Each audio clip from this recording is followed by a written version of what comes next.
जय राधा माधव कुंज बिहारी जय माधव कुंज बिहारी जय गोपी जन वल्लभ गिरिवारधारी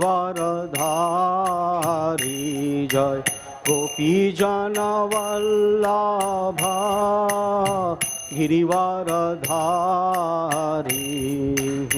यशोदानंदन ब्रजजन रंजन यशोदानंद ब्रजजन रंजन यमुना तीरावनचारी यमुना रावणचारी जय राधा माधव कुंज बिहारी माधव कुंज बिहारी जय गोपी जन वल्लभ गिरिवारधारी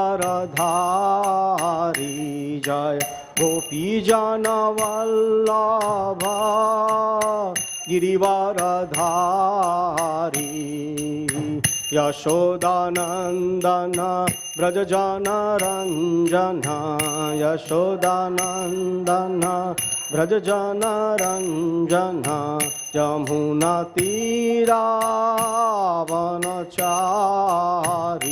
यमुना तीरावनचारी जय राधा माधव कुंज बिहारी जय राधा माधव कुंज बिहारी जय गोपी जन वल्लभ गिरिवारधारी जय गोपी जन वल्लभ गिरिवारधारी यशोदानंदन ब्रजजन रंजन यशोदानंदन ब्रजजन रंजन यमुना तीरावनचारी यमुना तीरावनचारी जय राधा माधव कुंज बिहारी जय राधा माधव कुंज बिहारी जय राधा माधव कुंज बिहारी जय राधा माधव कुंज बिहारी। जय ओम विष्णुपाद परमहंस परिव्राजकाचार्य सूत्र डिवाइन ग्रेस श्री भक्ति वेदांत स्वामी श्री प्रभुपाद की जय। जय ओम विष्णुपाद परमहंस परिव्राजकाचार्य सूत्र डिवाइन ग्रेस भक्ति सिद्धांत सरस्वती गोस्वामी महाराज श्री प्रभुपाद की जय।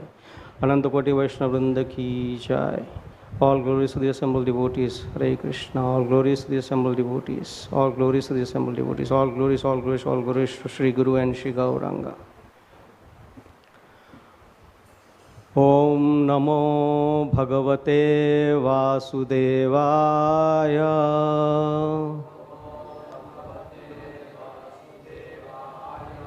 Om Namo Bhagavate Vasudevaya.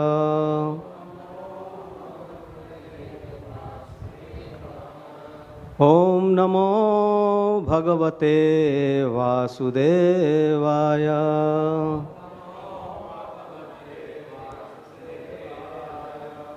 Reading from Srimad Bhagavatam, Canto 1, Chapter 19, entitled The Appearance of Sukadeva Goswami, verse number 7. Iti vyavachidya sa pandaveya prayopavesham prati vishnupadyam tado mukundagrim ananya bhavo Munivrato Mukta Samasta Sangha Iti Vyavachidda Sa Pandaveya Prayopavesham Prati Vishnupadyam Tado Mukundam Grim Ananya Bhavo Munivrato Mukta Samasta Sangha Iti Vyavachidya Chas Sapandaveya Prayopavesham Prati Vishnupadyam Tado Mukunda Grim Ananya Bhavo Munivrato Mukta Samasta Sangha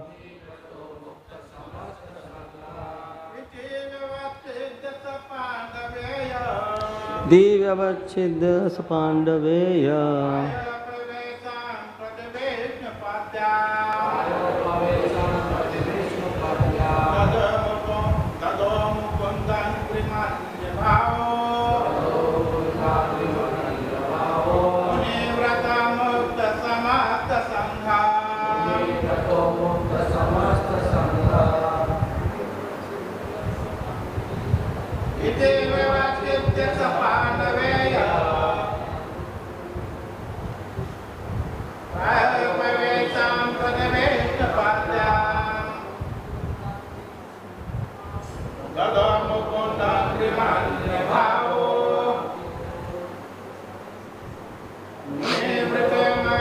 Masta Sangha Iti Vyavachidya Sapandaveya Prayopavesham Vishnupadyam Tado Mukundam Grim Ananya Bhavo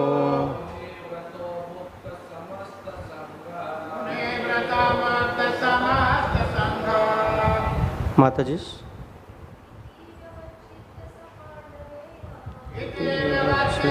Pandaveya Prayopavesham Prati Vishnupadyam Tado Mukundam Grim Ananya Bhavo Munivrato Mukta Samasta Sangha. Word to word translation. Iti, thus, Vyavachidya, having decided, Saha, the king, Pandaveya, worthy descendant of Pandavas, Praya Upavesham, for fasting until death, Prati, toward, Vishnupadyam, on the bank of the Ganges, within the bracket emanating from the lotus feet of the Lord Vishnu. Dado, give himself up, Mukunda Grim, unto the lotus feet of Lord Krishna. Ananya, without deviation. Bhava, spirit. Munivrata, with the vows of a sage.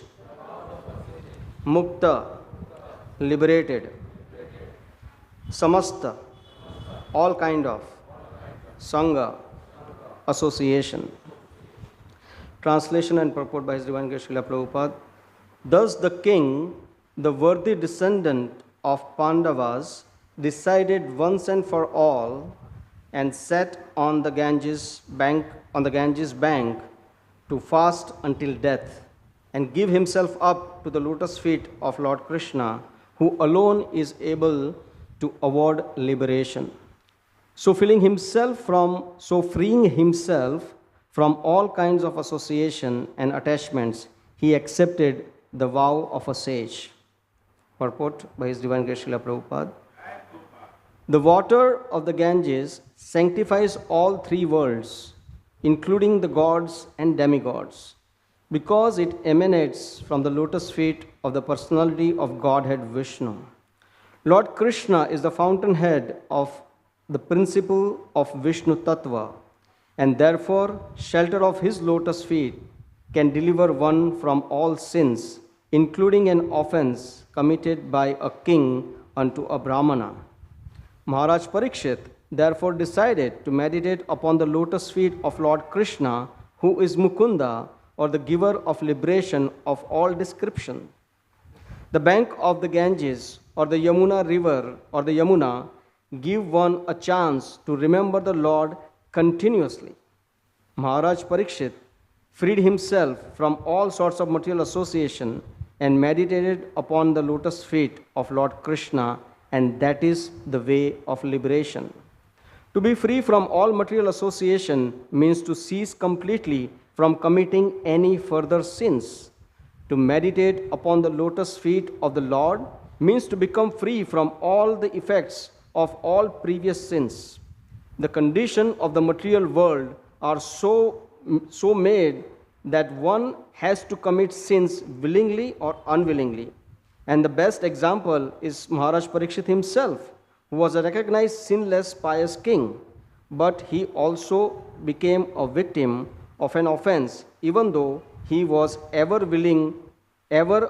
unwilling to commit such a mistake. He was cursed also, but because he was a great devotee of the Lord, even such reverses of life became favorable. The principle is that one should not willingly commit any sin in his life and should constantly remember the lotus feet of the Lord without deviation. Only in such a mood will the Lord help the devotee who make regular progress towards the path of liberation and thus attain the lotus feet of the Lord. Even if there are accidental sins committed by the devotee, the Lord saves the surrendered soul from all sins, as confirmed in all scriptures. Swapadamulam bhajata priyasya tyaktani abhavasya harir paresha vikarma cha yach choptitam kathanchit dunoti sarvam ridhi sannivisto. Bhagavatam 11.5.42. Om Ajnanatimirandhasya Jnananjanashalakaya Chakshurunmilitam Yena Tasmai Shri Gurave Namaha. Shri Chaitanya Manobhistam Sthapitam Yena Bhutale Swayam Rupa Kadamayham Dadati Swapadantikam Vandeham Shri Guru Shri Yuta Padakamalam Shri Gurun Vaishnavamscha Shri Rupam Sagrajatam Sahagana Raghunathanvitam Tam Sajivam Savadhetam Savadhutam Parijana Sahitam Krishna Chaitanya Devam Shri Radha Krishna Padan Sahagana Lalita Shri Vishakhanvitamscha.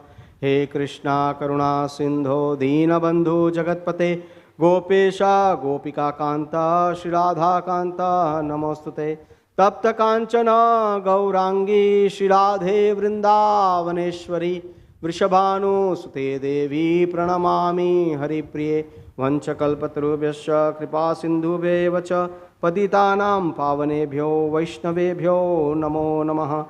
Jai Shri Krishna Chaitanya Prabhu Nityananda Shri Advaita Gadadhar Shivasadi Gaura Bhakta Vrinda. Hare Krishna Krishna Krishna Hare Hare Hare Rama Rama Rama Hare Hare.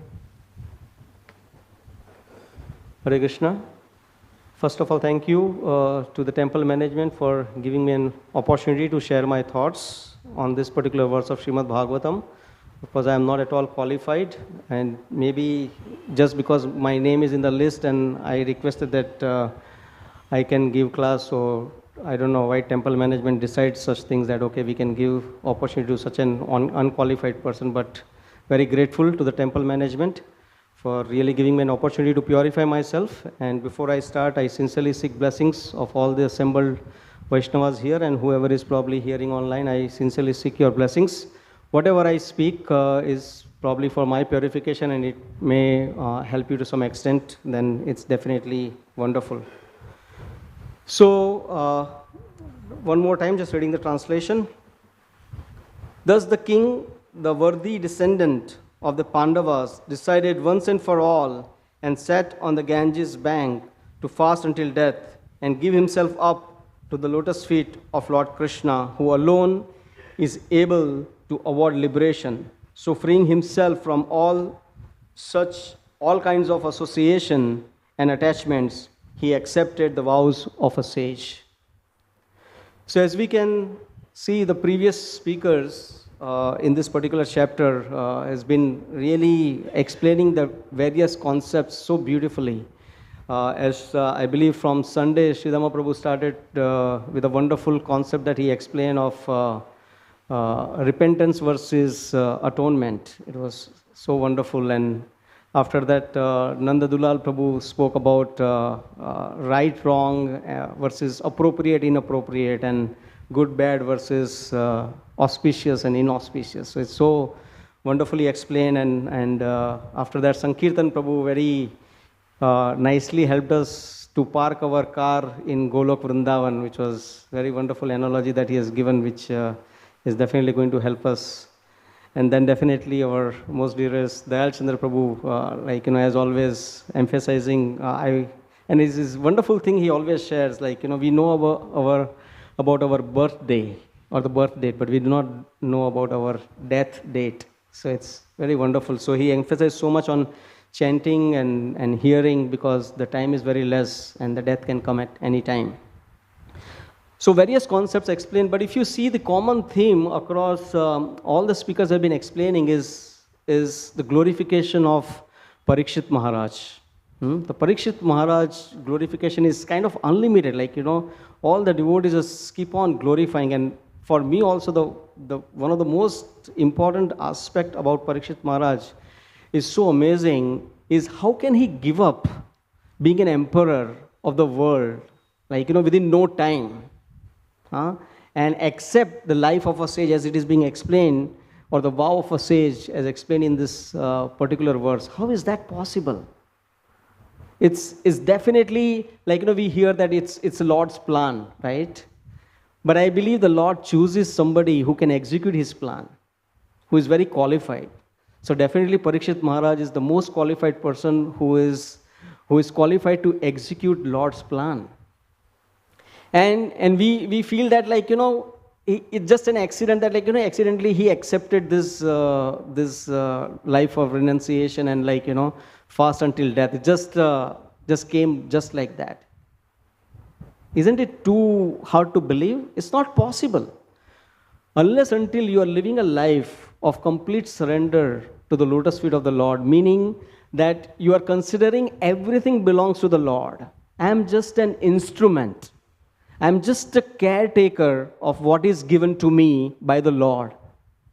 Only then, when such thing comes, you are immediately able to give up everything and take the shelter of the Lord as been happening here. I am approaching 50 and still I feel, I still have to visit this particular place. I still have to explore this particular part of the world which I have never been there.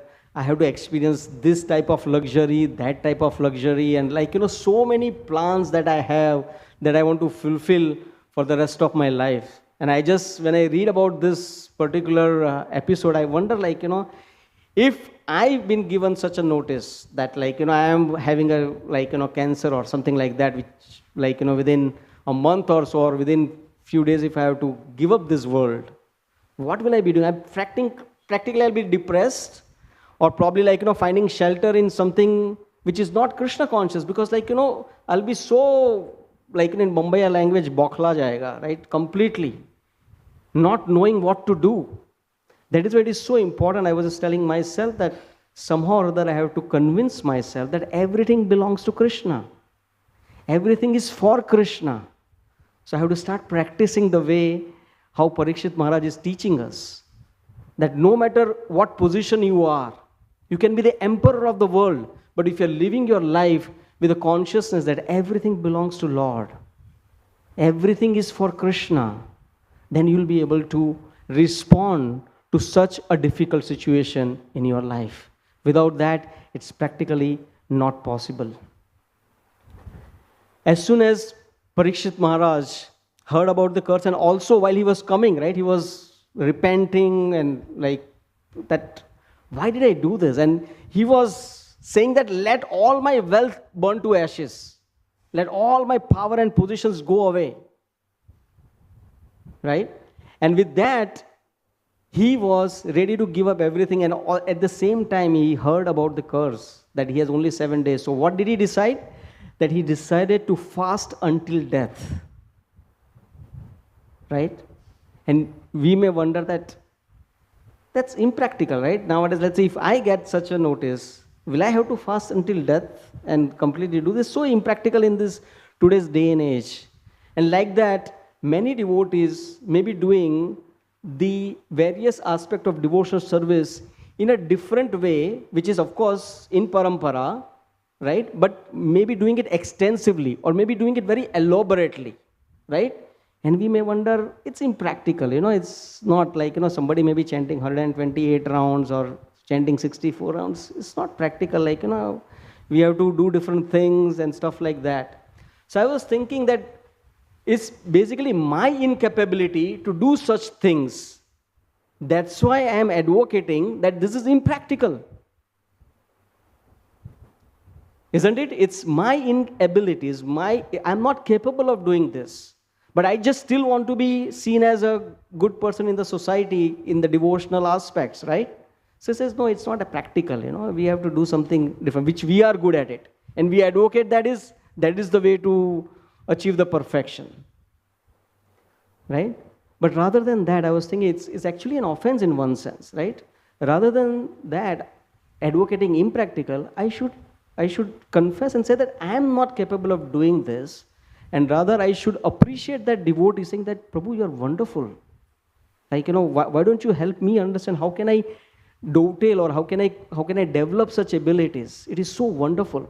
If you do that, it is so fantastic, right? It will really help us to grow in our own devotional service, rather than calling it as impractical.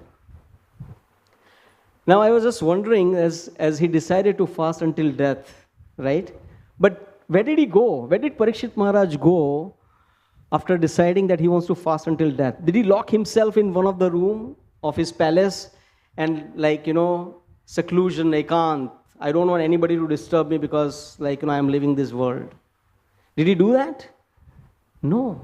But what do we see in today's day and age? All the famous people, if you see, when they are given such notice, when they get cancer or any terminally ill disease, what do? Do they come in public?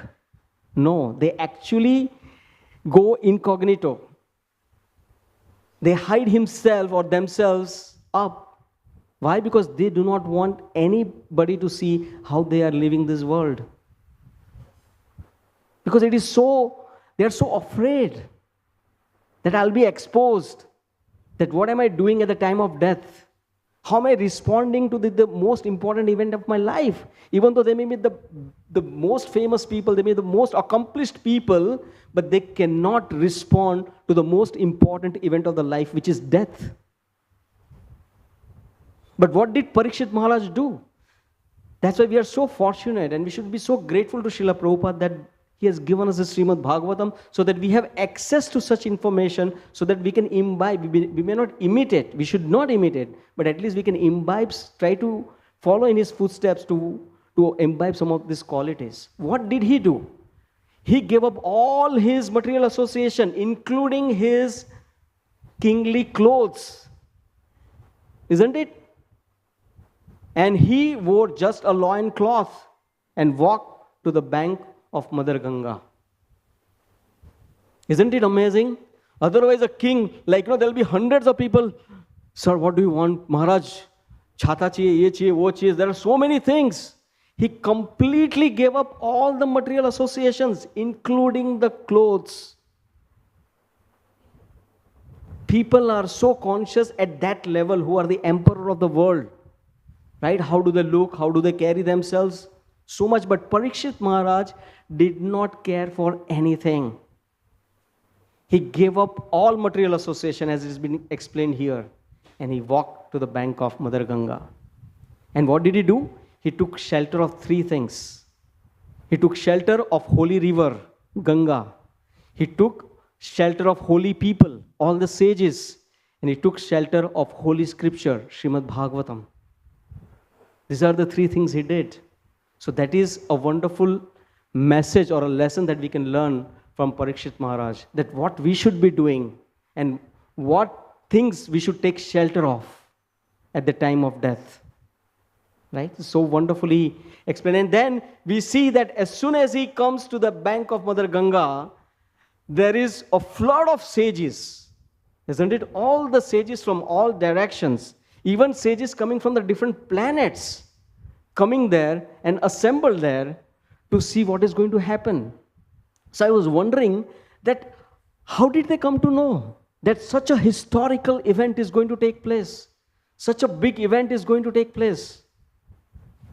For a moment, just imagine that with the notice that, okay, we have to do such event 1 month later, maybe in a month of August, we want to conduct such a thing, right? We have a Adhik Maas is coming up. So let's conduct such an event. Is it possible?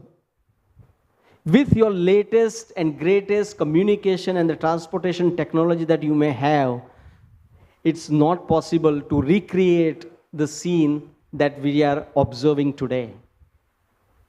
It's not possible. But then how was it possible 5,000 years ago? How was it possible? Because they were not relying on the material technologies. They were relying on the spiritual technologies, more subtler technologies, which really helped them to have this event. And as I said, there are sages even coming from the different planets. That's even not possible today at all. Right? So this is really, really amazing. I just want to, as being explained so much about liberation in this verse, I would like to focus or try to discuss more about liberation today. So I'll just try to read one of the line in the purport, which is very beautifully explained by Srila Prabhupada. Maharaj Parikshit freed himself from all sorts of material association and meditated upon the lotus feet of Lord Krishna, and that is the way of liberation. Right? Very wonderfully explained. Just freed himself up from all material association and meditated upon the lotus feet of the Lord. Simple. That is the way to liberation. Now, today's day and age, if you go and ask a Sanskrit word, a moksha, to anybody, right, on the street, who are not into the devotional way of life, which probably the majority of the population of this world is not into that, isn't it? If you go and ask them what is moksha, probably say moksha. Maybe I heard there is some rock band moksha. They don't know what the meaning of moksha. And then probably you translate for them, what about liberation? Oh yeah, liberation. Fantastic. It's the best thing to have. I'm really looking forward for liberation. Okay, what do you mean by liberation? What's your definition of liberation? Liberation, simple, just free. I should be free to do anything, anywhere, anytime. That's what liberation is. So wonderful, right? I would like to be liberated. But my dear friend, isn't it an absolutely imaginary thing?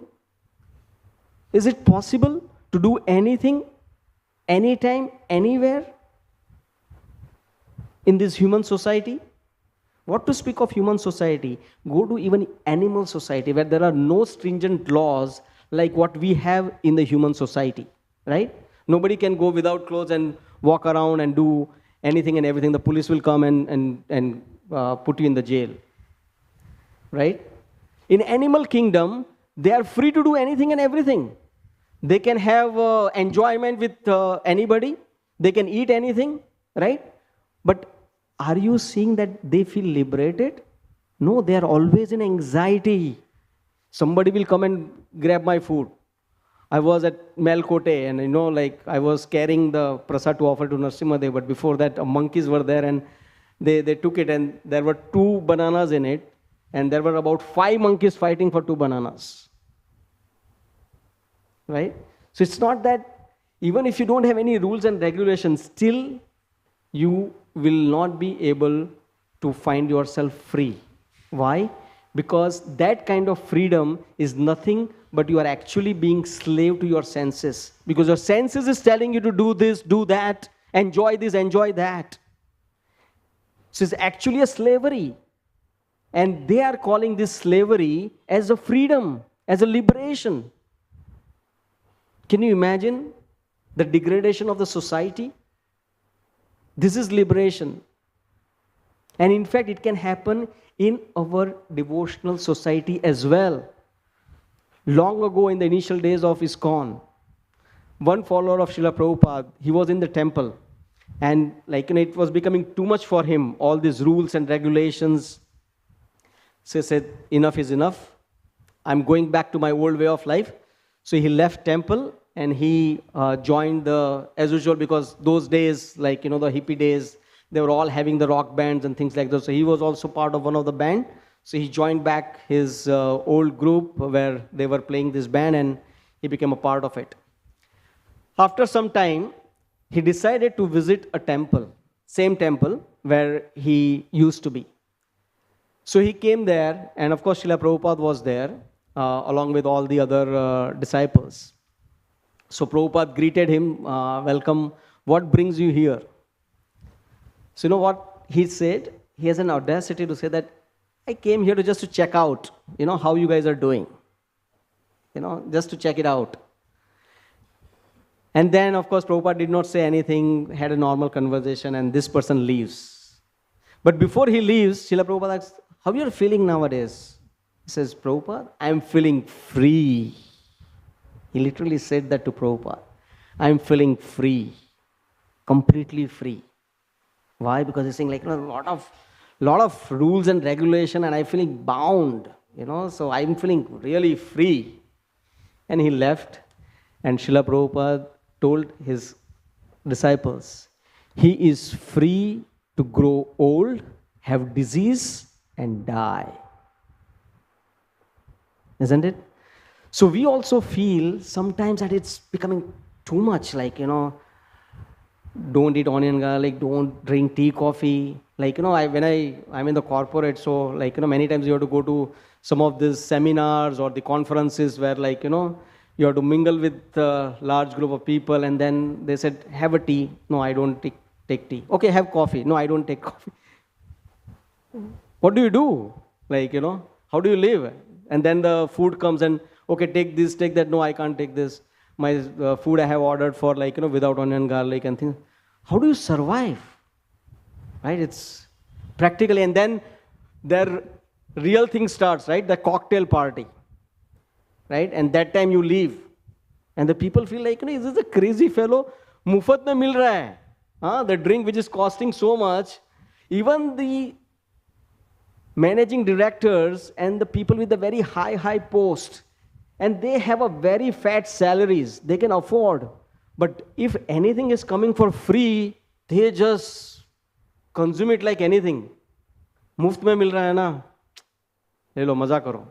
And they see us leaving, feel, yaar, kya pagal aadmi hai yaar. And uske baad they have a dance and all those things. Kya maza nahi hai? Kya, how you are still alive in this body? They really wonder. So similarly, after a prolonged practice of Krishna consciousness, sometimes we may also wonder, yaar, sahi mein bahar kafi maza hai yaar, yahan pe bahut restrictions hai. ये नहीं कर सकते, वो नहीं कर सकते, कुछ भी क्या तो प्रभु जाके बोलेंगे, अरे ऐसा क्यों किया, ऐसा नहीं करना चाहिए. There are so many restrictions. So we may feel like that early follower of Srila Prabhupada, that I also want to be free. I also want to try something different. Right? That means our Krishna consciousness is not deep enough. We have not gone deeper into our Krishna consciousness. We are seeing our Krishna consciousness at a very, very superficial level. Because Krishna consciousness does not rely on any externals. No externals can check Krishna consciousness. See our own Parikshit Maharaj. Such an external situation came. As I cannot put myself, I'm sure many of us cannot put ourselves into this situation and respond to the way how Parikshit Maharaj responded. Right? But see how Parikshit Maharaj did. Because Krishna consciousness, the real Krishna consciousness, a person who is having a real Krishna consciousness is not perplexed when any external situation comes. Now exactly opposite, Priyavrat Maharaj. He was living a life of a sage, a renunciate. And Brahmaji comes and tells Priyavrat, please become a king. Why? Because Krishna wants you to be a king. And he becomes a king and he perfects his life being Krishna conscious. Exactly opposite than Parikshit Maharaj. Parikshit Maharaj gave up everything and perfected his life. Priyavrat Maharaj accepted the kingly life and perfected his life.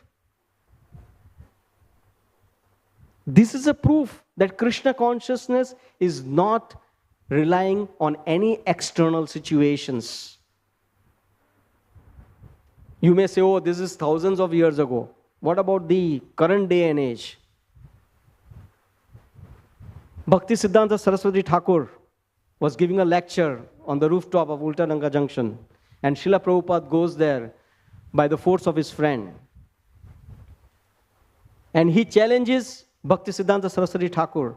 Who is going to listen to your Krishna consciousness? Who is going to listen to the message of Lord Chaitanya while we are still under the British rule? While we are still under the slavery? Who is going to listen to your message of Lord Chaitanya? Right? What did Bhakti Siddhanta Saraswati Thakur said? He said, your so-called liberation, right? So-called freedom can wait. But Krishna consciousness cannot wait. Why? Because Krishna consciousness is the true freedom. Is the true freedom. He said, one government will come, another government will come. But you will still remain the slave of your senses. So that is not the freedom. The real freedom is the freedom of giving up the sense pleasure and experiencing the pleasure of serving Krishna. That is the real pleasure. That's what Bhakti Siddhanta Saraswati Thakur explained to Srila Prabhupada. And Srila Prabhupada said, I was happy to be defeated by my spiritual master. So can you imagine in the British rule, Bhakti Siddhanta Saraswati Thakur preached the message of Lord Chaitanya. It was very well accepted. There are so many Gaudiya Maths that he opened up. Srila Prabhupada, our own Srila Prabhupada, where did he desire or where did he actually wanted to start his movement? Not wanted, but he had a chance to start his movement. In Jhansi. Isn't it the most favorable thing in India? Everyone knows about Krishna. Right? But where actually the Krishna consciousness took its roots? In USA, New York. New York is the capital of Maya, isn't it? Every regulatory principle is being broken every moment over there. It's such a nasty place for a devotee. Of course, it's a fantastic place for a materialistic person, but a very nasty place for a devotee. And Srila Prabhupada goes there and does the foundation of Krishna consciousness there. That means these external situations does not matter for Krishna consciousness. Right? Even in the story of Nachiketa, right? When he asked that, how do I achieve the perfection of life? What happens after the death? Right? And Yamraj explained that follow the path of Shreyas and not follow the path of prayers. What is Shreyas? Shreyas is ultimate good. And what is prayers? Something easy and pleasurable. Because that's where, as a natural tendency or being conditioned soul, we are attracted towards it. But if you want the ultimate good, we have to follow the path of regulation. Actually, it is the principles of freedom, right? As I explained, if you want to be free, like the free of that person who wants to do anything and everything, you are actually slave because your mind is dictating, do this, do that. But when you are able to tell your mind, shut up, that's the real liberation. That's a real liberation. I was hearing a class of Srila Prabhupada on liberation because I thought, this is a very wonderful topic of liberation. So Prabhupada, as always, you go to many other people and liberation topic could be so confusing and so impractical or very, very difficult to follow, right, in one sense. But Srila Prabhupada, the way he explained liberation is amazing. It's amazing. He said, the more we inclined towards sense gratification, there are more chances of we committing sins. And the more we commit sins, the more we suffer. Very simple, right? So basically, the more you are entangled into the material activities and the sense enjoyment, you are entangled into the law of karma. So Prabhupada says, what do we do? What's the solution? So Prabhupada gave a very simple example. Let's say, whatever the milk sweets that you like, be it a peda, barfi, whatever it is, rasgulla, anything, right? And you can't control yourself, right? And you go on gobbling and eating more than you can digest. Then what happens? Dysentery, you fall sick, right? But then, what is the cure? Srila Prabhupada says, the sources of your misery was milk. Of course, you had the products made out of milk, but what is the source? Is milk. And the cure is also the same source, a milk. How? You convert that milk into yogurt. Add a little bit of black pepper, salt, and a lemon. And he said, if you have this, you will be cured from your dysentery, which has caused due to the overeating of milk sweets. Right? Similarly, he said, whatever the material activities that you are doing for your sense gratification, what you need to do, you just have to dovetail those material activities towards Krishna. And that is the path of liberation. Isn't it? And he gave a wonderful example even after that. He said, this temple, he was sitting in a temple, right? And he said, this temple and any skyscraper, because it's in the New York, right? So that time also there were so many skyscrapers. So this temple and any skyscraper outside is made up of the same material elements. Isn't it? Did we get the material elements or did we get the ingredients to build this temple from Goloka Vrindavan? No, it was from here itself, right? And the building that you see bang opposite was also made up from the same material. Probably we may have got the cement or the wood from the same vendor. Right? And he said, there may be a dancing hall, a dance floor or a hall, right? In that skyscraper, and we have a hall here. So let's say in that skyscraper, you go and dance for your sense enjoyment.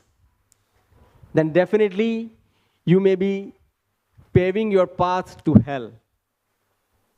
But he said, but the same material elements, which made the same floor here, which is also a dance floor.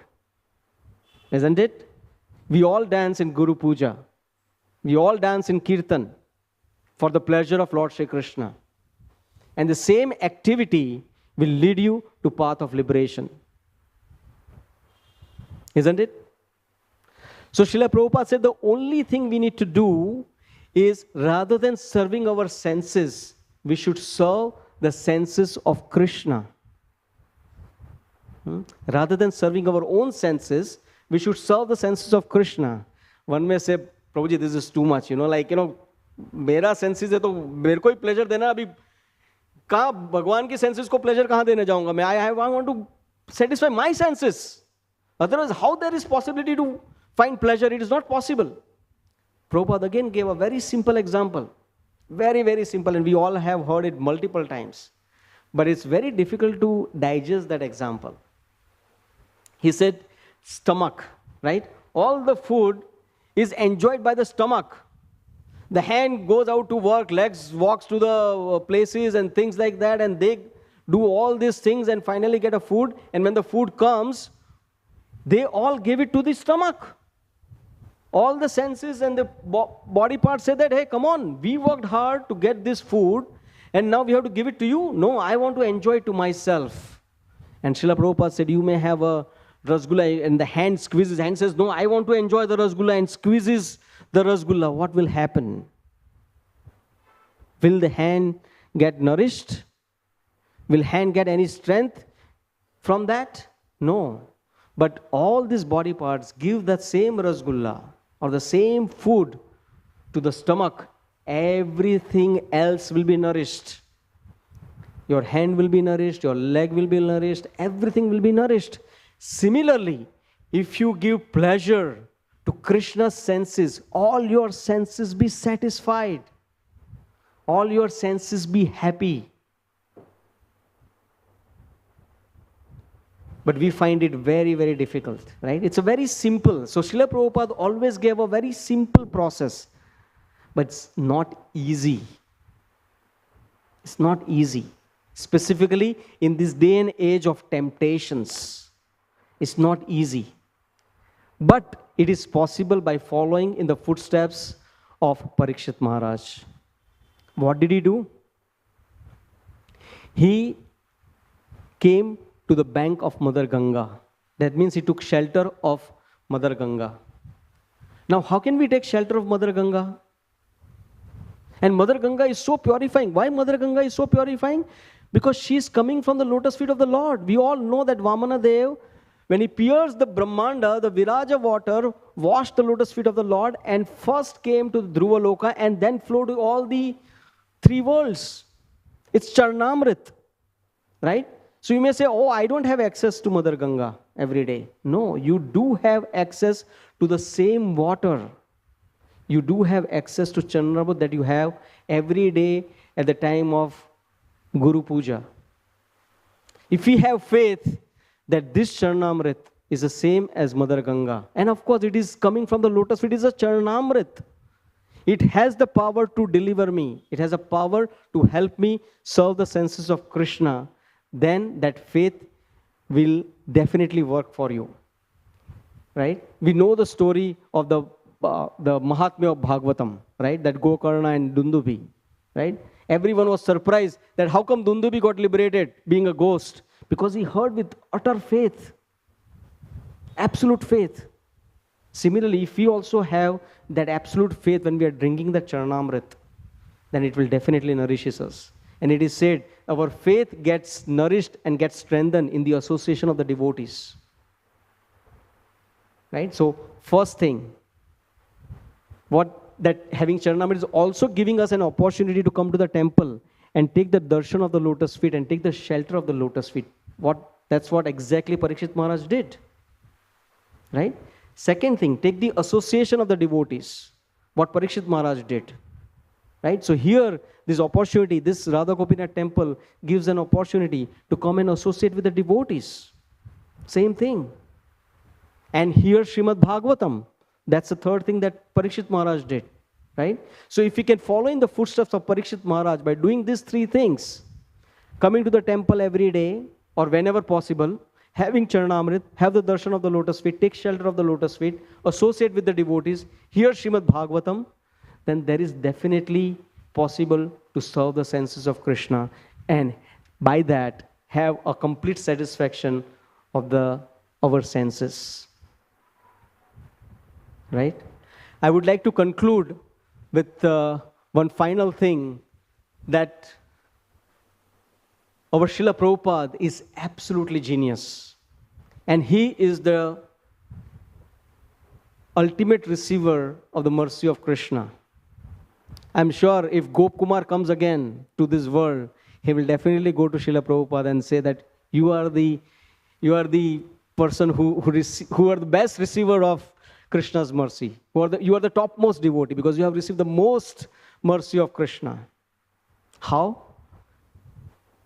Parikshit Maharaj was also the great receiver of Krishna's mercy by becoming an instrument Krishna chose him to make an instrument to give Srimad Bhagavatam to this world, which was spoken 5,000 years ago in a very local place called Shukatal. But Krishna chose Srila Prabhupada to give this message of Srimad Bhagavatam and distribute this Srimad Bhagavatam not locally but globally across the entire world. That Srila Prabhupada did. And because he had that complete faith in Krishna's mercy and he wanted to serve Krishna's senses, Krishna chose him to distribute this wonderful message of Srimad Bhagavatam all across the world. And that is going to help the entire human race and all the generations to come. So that's the wonderful contribution of Srila Prabhupada. Thank you very much. Hare Krishna. Any questions or comments? Or I definitely want to have comments. I'm sure whatever I have spoken is definitely beyond my realizations. It's just like, gathering from all the wonderful Vaishnavas they have spoken. I just try to gather some jewels from there and I just repeat it here. I myself want to follow what I have spoken. I'm not following it completely. So by your blessings, one day I may be able to follow it. But if there are any comments or correction, please do so. Nothing then. Thank you. Yes, Prabhu. Sorry? The success mantra of our life is very simple. Hare Krishna, Krishna Krishna, Hare Hare, Hare Rama, Rama Rama, Hare Hare. If you do it regularly and very diligently, I'm sure it will bring all success to your life. Sorry, why? Why we cry in front of Radha and Krishna? Yes, like whenever I visit ISKCON, I used to cry for no reason. I just used to stay in front of them. I used to cry a lot. Like, I am satisfied with my life, but it's just that I feel very peaceful while sitting in front of them. I think it's useless to cry in front of humans. But it's very important if you want to say something, if you are feeling very heavy. Then why we always choose God? And why we used to cry in front of them? Not even cry, but when we see them, then why, like, we can't stop our tears coming out. So I must say you're a very fortunate one. You can go and ask many people coming and visiting temple many times.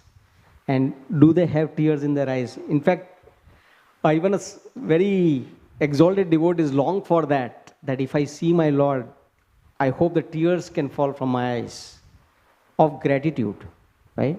So I think you are very fortunate one, I must say, that when you are coming here, you are naturally crying, and it's definitely not something accidental. I must say that is coming from your past life. You have this sukriti and all the good deeds that you have done, that Lord is reciprocating with you. So that I'm sure that cry is not the cry of agony, right? It's a cry or the tears of joy when you are seeing the Lord. So that joy, as I was explaining, is very rare in this world. So you are one of the very fortunate one to have this. So cherish that and continue to pray to the Lord that I don't become proud of this particular symptom and be very humble and continue to serve you, my Lord. If you have that consciousness, I think you can perfect your life very nicely. Thank you. Hare Krishna. All right, thank you very much. Hare Krishna.